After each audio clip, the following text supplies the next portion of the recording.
Coucou, alors aujourd'hui je vais vous montrer toutes les façons différentes d'utiliser des gouttelettes. Je les utilise rarement toutes en même temps, comme sur ce fond de page, mais là c'était l'occasion en fait de vous montrer toutes les méthodes que j'utilise.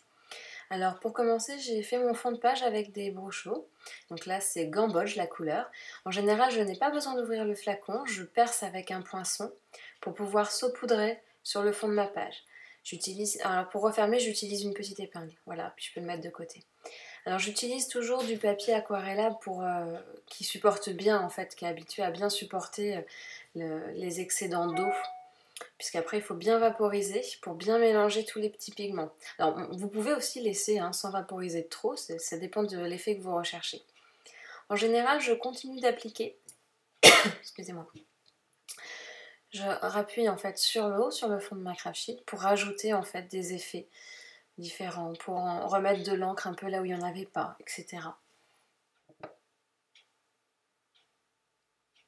J'essuie toujours l'excédent.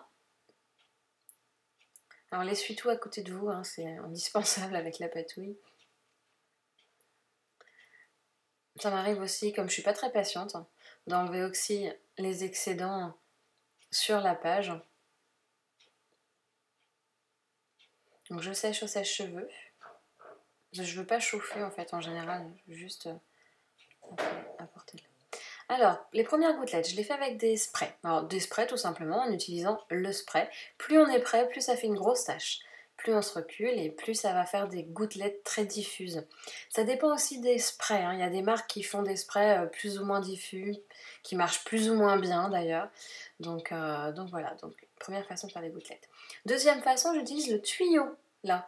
Donc je dévisse et avec le tuyau, je tapote avec mon doigt sur le tuyau pour faire tomber les gouttelettes. Là, ça fait des gouttelettes plus grosses, plus espacées. Ensuite, je sèche. Alors voilà, toujours mon problème d'impatience. J'aime pas attendre que ça soit complètement sec. Donc j'absorbe. Entre chaque couche, je sèche pour éviter justement les mélanges. Alors la deuxième façon que j'utilise souvent de faire des gouttelettes, c'est d'utiliser un pinceau à poil dur, un petit peu d'eau et des néocolores. Avec l'eau, en fait, je viens mouiller la pointe de mon néocolore et puis j'applique au-dessus de ma page. Je vous ferai une récap à la fin où on voit bien les effets de chaque goutte, puisque là, effectivement, elles se mélangent un petit peu les unes aux autres. Mais ça apporte de la densité à la page, même si on ne voit pas bien là quand je le fais, en fait, ça ajoute bien quelque chose. Et je peux faire la même chose, ça m'arrive moins souvent parce que c'est un peu plus difficile, ça fait des gouttelettes vraiment beaucoup plus fines par contre. Si vous cherchez de la finesse, c'est vraiment avec un crayon aquarellable qu'il faut le faire. Il faut que ça soit un crayon aquarellable qui supporte bien l'eau. Alors ce que je fais souvent, que vous m'avez vu souvent faire aussi, c'est avec du gesso que j'ai mélangé avec un petit peu d'eau, pas trop, faut pas que ça reste opaque, que je mélange avec un petit peu d'eau dans un petit pot que je referme et que je garde comme ça tout le temps. Et pareil avec le pinceau à poil dur. Et ensuite je fais toujours, alors là par contre j'utilise toujours le pinceau, le même, pour aller avec l'encre noire. Là je pars directement du bord du flacon. Ça marche avec n'importe quelle encre. J'utilise là de l'Ink noir, celle que j'utilise souvent, mais n'importe quelle encre ça peut faire l'affaire. Alors un truc que je faisais régulièrement avant, que je fais plus du tout, mais là ça m'a amusé de le faire pour la page, c'est le vernis à ongles. Alors vous tapez bien votre main très dure sur la table et vous avez des gouttelettes qui tombent. Alors c'est assez sport parce que ça arrive souvent d'en mettre partout. Et alors un truc que je faisais beaucoup aussi que je fais plus du tout, c'est la cire. Alors il faut bien que ça soit des crayons de cire, pas du plastique. Et donc on brûle, on chauffe la cire et pareil, une fois que la goutte se forme, on la balance très fort. J'utilise aussi ça c'est plus récent, l'encre irrésistible. Alors quand le flacon est neuf, il faut enlever l'opercule qui se trouve en dessous. Refermer et en fait ça se débouche par le bouchon blanc uniquement. Il y a une petite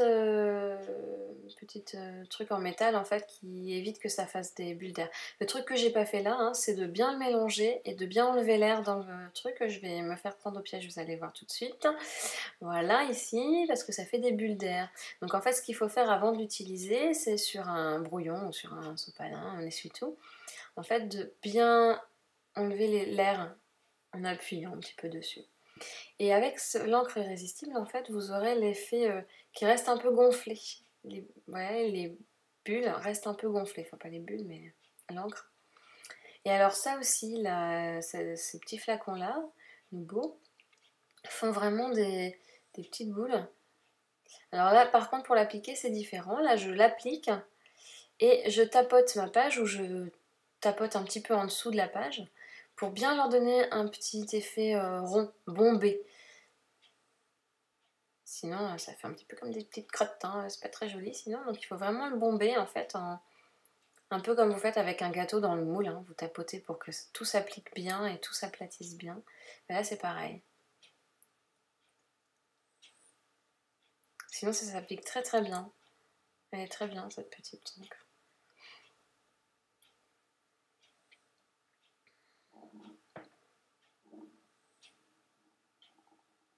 Sinon, on peut jouer avec les fausses gouttes qu'on trouve, là comme par exemple chez Zibuline.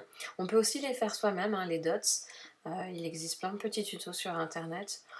Moi perso, je trouve que pour le prix que ça coûte, puis de toute façon j'utilise rarement en fait les dots toutes faites, hein, je les fais moi-même, donc avec la Nubo ou les résistibles. Et voilà, donc pour un petit récap, voilà l'effet avec le vernis une fois séché. Donc vous voyez, c'est un petit peu plus plat en fait, les gouttes se sont aplaties, mais elles restent un peu brillantes.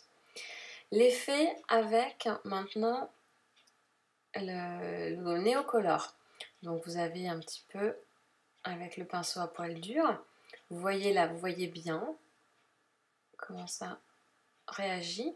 Et la même chose avec le crayon aquarellable. Vous voyez, c'est beaucoup plus fin. Je vais les mettre l'un à côté de l'autre pour que vous puissiez voir, bien comparer.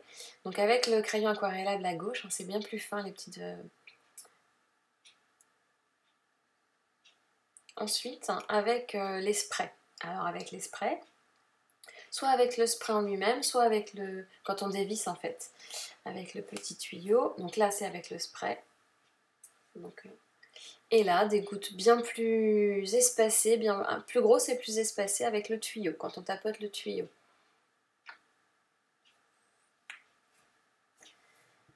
Ensuite, hein, la cire. Alors vous voyez bien qu'avec la cire et le briquet, c'est très joli quand on le fait. Et quand ça sèche, en fait, ça devient mat. Voilà pourquoi je ne l'utilise plus, en fait, cette technique-là. Ça devient mat. Alors ça peut être un effet qu'on recherche, hein, bien sûr. Et puis donc avec la fameuse Nubo, où là on voit bien que les gouttes, même une fois séchées, en fait, elles sont restées bien en relief. On a des jolies petites dots, très bien formées. Et la même chose avec l'irrésistible, mais les dots ont tendance à s'écraser un petit peu plus, je trouve. Après, c'est peut-être ma façon de l'appliquer, mais voilà. Non, mais ça reste très joli. J'utilise beaucoup ces encres-là. Avec l'e-zinc, alors ou n'importe quelle encre noire en fait, mais encre liquide, ça marche aussi avec les distress liquides très très bien. Donc voilà, avec le pinceau. Et puis pareil avec le gesso, mouillé avec un petit peu d'eau en fait. Et voilà de la projection de gesso. Alors j'espère que toutes ces petites techniques vous ont plu. Alors c'est pas exhaustif, il y en a certainement beaucoup d'autres, mais voilà celle que j'utilise le plus. À bientôt!